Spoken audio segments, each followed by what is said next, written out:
How not to choose a hair transplant clinic. Today I'm going to give you some things that should be red flags in your selection process. Let's check them out. Number one, millions of followers on Instagram. Now guys, I know some of the top pioneering surgeons on planet Earth, and I don't think any of them have more than 5 to 10,000 followers on Instagram or any social media. If your clinic has millions and millions and millions of followers on Instagram, this should be a red flag. Number two, unrealistically low prices. Guys, if you're paying between $1,000 and $3,000 for a hair transplant, you can be pretty damn sure that it's going to be a very low tier hair transplant, most likely conducted by technicians, some of which may not have the necessary experience, so be aware. Number three, if you're getting a certificate of guarantee for your hair transplants. Guys, it is medically unethical to guarantee any medical or surgical procedure.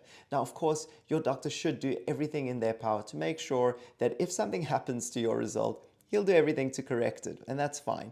But getting a certificate of guarantee is just a big red flag, so please be aware. Number four, celebrity endorsements. Now, I know we all love our favorite celebrities and we have some trust built with them. But I know a lot of these bottom of the range clinics that get very high level celebrities. Guys, also a lot of these clinics take influencers from TikTok and Instagram, some of them with not that many followers, but always when they bring these people to promote them, they always give them the absolute best teams. And a lot of these clinics that do 40, 50, 60 patients a day only have 1 or 2 teams that are really, really skilled.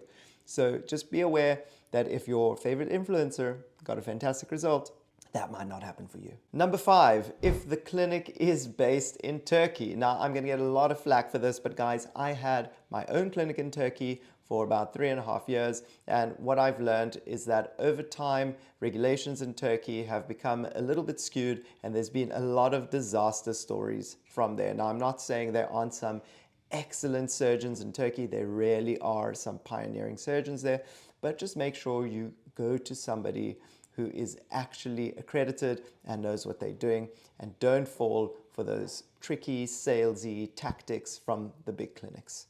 And lastly, pushy sales tactics. Guys, if you're chatting on WhatsApp or on the phone with somebody who is trying to push you to close for a hair transplant, you're probably not at the right place.